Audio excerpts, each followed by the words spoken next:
YouTube unleashes a wave of new policies surrounding extremist content, and a Canadian man is sent to jail for defending himself. I'm Marco Perri. Welcome to the Perri platform.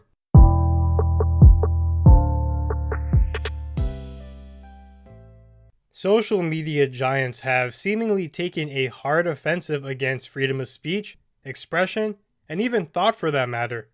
YouTube's latest actions are just another drop in the bucket. So, YouTube is now changing their community guidelines in a couple of very interesting ways. And when I say interesting, I mean mostly stupid. Before we get to the really insane ones, let's start off a little bit light with probably their most reasonable proposition. First, supremacy videos are now being officially banned. In other words, anything created to promote superiority of any group over another and using it as justification for discrimination against someone else, it's now gone.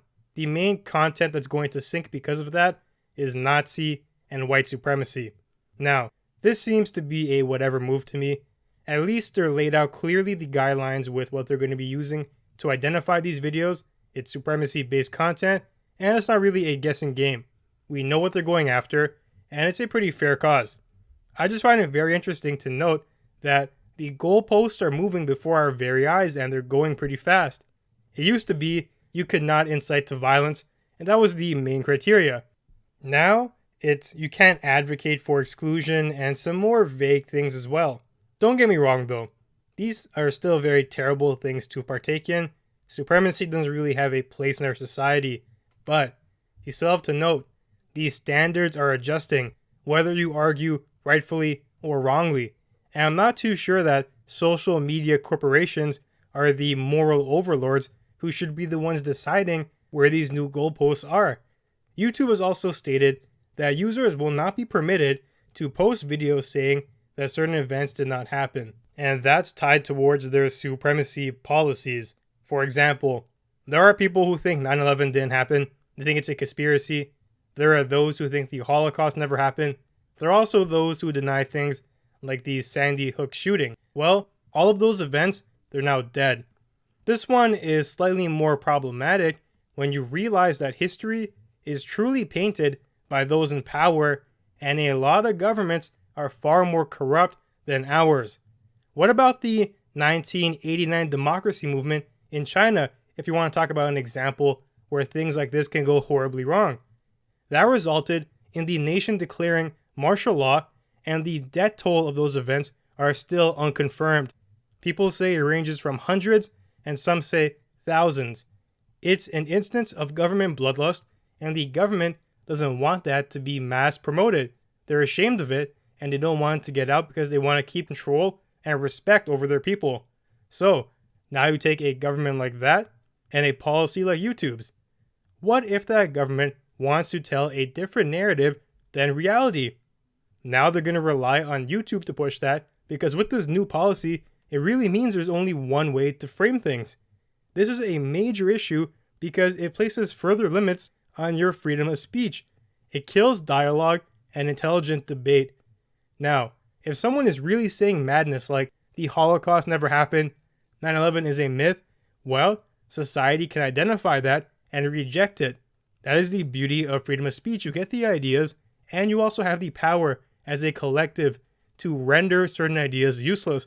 No one's really giving any credence to notions like that, but it's still good to have them around as a sort of pseudo failsafe. Instead, with this new policy, you're force-fed one side and one narrative, and your ability to reason is not part of the equation anymore. In the wrong hands, with the wrong government people elected, that becomes a truly powerful tool that can lead to mass subjugation, and YouTube has opened the doors to it. I simply don't understand why. It's not as if people were mass adopting these radical ideas. Like they cited that 9/11 is a myth. Okay, those videos exist, but people mostly laugh at them. They become memes. It's not like you have thousands and millions of citizens watching that and saying, oh, my eyes are now open. This is right. No, we have the ability to reason and think logically. It's one of the ways that freedom of speech works so beautifully, and now they've taken that away from us. YouTube then has an even more asinine policy of throttling content they deem to be borderline harmful and borderline in violation of their community guidelines. Now, in other words, what does that mean in borderline? It's a borderline violation. Well, simply put, they're not really violating anything, but we just want to shut it down. Otherwise, why not change your guidelines and make those offenses you're talking about bannable the right way? Or realize that they're not really breaking your policies, so you might as well treat them fairly. It's like, what? Imagine that with a regular law. I am borderline committing murder. I am borderline committing theft. What does that mean? Are you committing it or are you not? There's no borderline charges. That's why it's so insane to me. And if borderline doing something does constitute a crime, then it's a crime and it's written out. There's no sort of interpretation that comes into the equation like what YouTube is trying to do here. It's really mind-boggling. So YouTube says they're targeting people like flat earthers and fringe groups like that who are really crazy and asinine. I'm not trying to give credit to those groups because they're really spewing some of the dumbest things ever. You can lump in anti-vaxxers into that group. Those guys are extremely dangerous and they've done some really stupid things. So here's my rebuttal.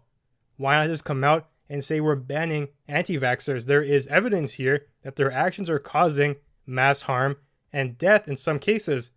But instead what they've done is they've created an umbrella term, and they're using that umbrella term to lump individuals into it, and that practice itself has already proved to be extremely damaging. So they say they're targeting these fringe groups, but they've already done so much worse. Take Steven Crowder, for example. He is a conservative comedian. He is offensive, oftentimes. That's what comes with being a comedian. And he has been demonetized, and YouTube is actually trying to bring out the end of his channel. YouTube has entered the realm of political allegiance, and it's really worrisome. Now, Crowder is not alt-right. He does not fall under the first pillar of extremism. Some people try to paint him as that, but it's wrong.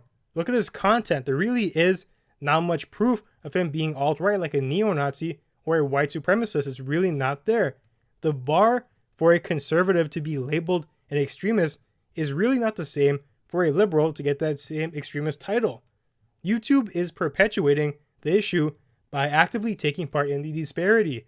You can be a conservative with moderate views, and calling you an alt-right neo-Nazi is the go-to insult now. It's an easy label to give out, and people are accepting it en masse. Then you take a liberal. He can have moderate views. You're not going to call him an extremist or an alt-left or an Antifa member. It's not the same, and it's causing a great disparity and contributing to the polarization of politics because you're taking entire groups of people and ideology that's not even radical and demonizing everything about it. So, here's the thing. They've effectively labeled Crowder as an extremist, and they're attempting to remove his platform. It's deplatforming a user with a powerful voice, and he is a conservative talking figure. They've effectively taken a side. You can't find a liberal on the same tier as Crowder who's being subjugated to the same level of intrusion. Now, you may disagree with Crowder, and that can come on a variety of different issues. I'm not saying he's the spokesperson for all conservatives, and I'm not saying everything he says is correct. It's definitely not the case there. But to say he's an extremist, it's a far stretch, and these people are really reaching. These rules here are surely going to lead to the end of ideological contrast on YouTube. They may as well give up the game of pretending to be a platform anymore and just come out and say they are a publisher now. The difference is, a platform, you allow users to interact freely and fairly within certain parameters. But a publisher, they have their own agenda and they manipulate their content to fit that, and that's really what YouTube has done. Publishers are held reliable for the content they distribute because they're pushing favorites and it's on their onus now. So, if that's how YouTube wants to play it, then treat them like it. Let's just stop pretending anymore. Freedom of speech and even the freedom of independent thought, those have come under fire quite heavily in the recent years, and the speed at which it is worsening, well, it's hastening exponentially. If we don't stop this descent, it's going to lead to a very dystopian reality. Maybe not today, maybe not tomorrow, but once you open the door, and it has been opened now, it will continue to pose a threat and tempt very powerful people until someone cracks and uses these tools to their will. Keep that shit locked up. We don't need it to be unchained, and we do not need to threaten our freedom of speech. It is critical to Western society. So that's my rant on that. I feel like I approached this topic so much, and it's really indicative of how under fire these notions have become lately, and I simply just don't understand it. So let's move on to a different story now. A Manitoba man goes to jail for defending himself against a home intruder. So, Dakota Pratt was sentenced to 5 years in jail after trying to defend himself from a home invader. This case has raised a lot of eyebrows because of the seemingly contradictory usage of terminology. So, the judge admitted that Dakota was justified in defending himself, but he would still serve jail time because the defense went way too far. The jury that oversaw the case passed a judgment of manslaughter against the homeowner. Now, let's get to the details of the story and hash it out. The perpetrator, or the individual who tried to enter the house and kill the homeowner, his last name really is Bunn, and he entered Dakota's home in 2016. So, Dakota was asleep in his basement, and he awoke to a feeling of being stabbed. Those are his exact words. He got up and found a knife-wielding intruder in his bedroom. That itself is so creepy. So, Dakota jumps up and he tries to defend himself. This intruder invaded the man's house, and Dakota was very obviously frightened for his life at that point. So, jumping up in a shock and entering a frenzy is the anticipated result of that. An article from MSN makes a very good point that this type of confrontation or awakening is very different from, say, a criminal yelling at you. If you are asleep and let's say someone breaks into your house and they start yelling at you from a distance, they say something like, "Put your hands up, I'm going to rob you, but I mean you no harm. Just tell me where all the valuables are." Well, that's one thing. In this case, Dakota wakes up to the feeling of being stabbed. The bandit already escalated things, and he very well may have intended to kill him in his sleep. So, the stakes are immediately escalated, and it's far from, you could say, a casual interaction, or as casual as a home invasion can be. It's already entering fight or flight mode from the get-go. The criminal has already established intent to deliver mortal blows. So, Dakota fought against Bunn throughout the house, and they ended up spilling outside onto the deck. Dakota was able to wiggle free the knife away from Bunn, and he used it to stab the perpetrator 13 times. The final stab wound was through the heart, and it was fatal, so Dakota did kill Dunn. The conclusion was that Dakota then kicked the body numerous times afterwards, even after he was already dead. Dakota himself didn't come out of this unharmed.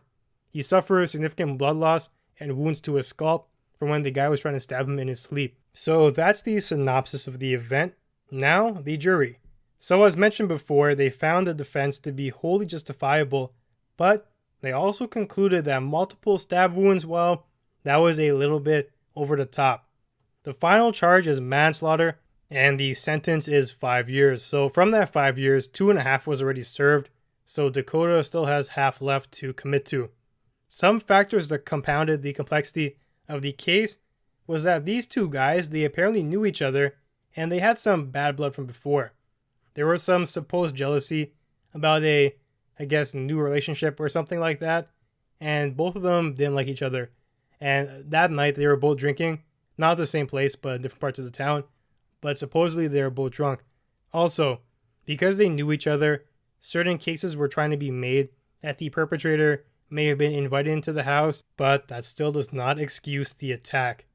There are some things that don't sit too well with me, though, about this case. The first is the testimony of Pratt's family. They pulled out certain depictions of him to clearly try and score some pity points. They said he was a happy person, a funny guy, a great person overall, and it's a shame that he was killed. Well, if he was such a great guy, why was he trying to stab a man in his sleep?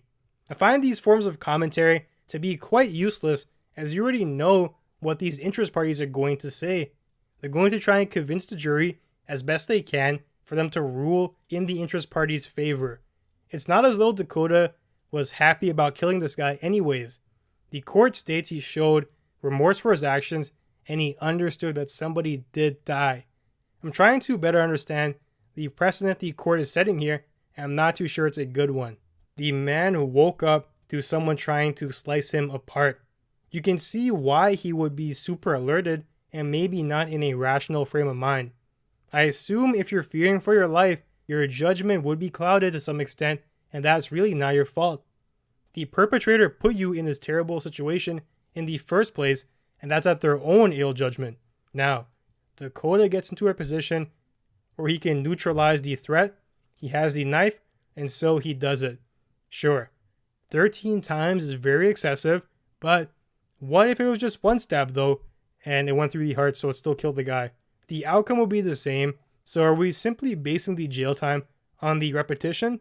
That itself is suspect because it's unclear at what number he felt the job was really done. You can stab someone and still have them be able to harm you. It really depends on where you got them and how hard of a hit it was. At the end of the day, Dakota is honestly the real victim here. An individual broke into his home and put his life in danger. I feel like you have every right to preserve your well-being, and there should be a lot of wiggle room once you're put into a dire situation like that. I do not think that the expectations of restraint are reasonable in this case. Let's say Dakota did hold back, which arguably he may still have killed the guy either way, but what if he didn't? Are we supposed to continue to place ourselves in danger because we need to consider the well-being of someone who is not thinking about ours? It doesn't really make sense to me, and I don't even know if we can establish the mens rea in this case. That means the intention or knowledge of wrongdoing. In the survival instinct mode, the adrenaline may be more to blame for the extra stabs than him wanting to deface the corpse himself. I'm no fan of this ruling, and I think it's a real tragedy. Now, I'm not saying Dakota is a saint. He did some terrible things himself, and yes, 13 stab wounds, of course it's excessive, but what if someone breaks into your house and tries to slay you? You should have every right to defend yourself to the fullest extent. If you go overboard, which he did in this case, then yeah, have a jury look into it and examine it. But I do not think that Dakota deserves jail time because what he did seems justified. It's not like he had a chance to calm down and then he went back to the body and cut it up and made a rug or something. That would be premeditated and it would definitely be jailable. Any logical person in a similar situation as Dakota would not want the law treating the perpetrator as if they were the victim, which is really what's happening here. It ends up being a real lose-lose situation. It's either you let the guy kill you, or you kill him and you spend 5 years in jail. Maybe you try to hold back, but when you're in that state of mind, it's very hard to think like that. It just seems so crazy to me. You penalizing a man for trying to protect and preserve his own life. Something's definitely wrong with that. Don't want to get stabbed 13 times? Well, don't enter someone's house and try to stab them while they're asleep. It's really as simple as that. Once you cross that line, I feel like there should be a lot of room the defendant has in terms of protecting himself. What if it was a gun? What if he shot him a couple times? Would he still be going to jail? It's so hard to compare these results. The guy died at the end of the day, but he was trying to kill the defendant in the first place. It's really indicative of a major issue with our self-defense laws, and it should not, this case here, it should not deter anyone from defending themselves to the fullest responsibility because, as I said, if you try to be careful and not overdo it, well, you run the increased risk of dying yourself. The jury should have definitely been a little bit more understanding. Well, they weren't, and it's unfortunate, so I hope this guy serves his time and he gets out and is able to resume a regular life, because that's another thing too. His life is pretty much ruined now. Jail for 5 years for a situation he didn't even want to be in the first place. It was forced upon him, and I find that to be a major injustice. So, that about does it for today. Thanks for joining me on the Perri platform. If you enjoyed the content, be sure to leave a review, and if you want to ask us questions, or simply follow us to see some funny tweets, the handle on Twitter is @PerriPlatform. I'll see you soon.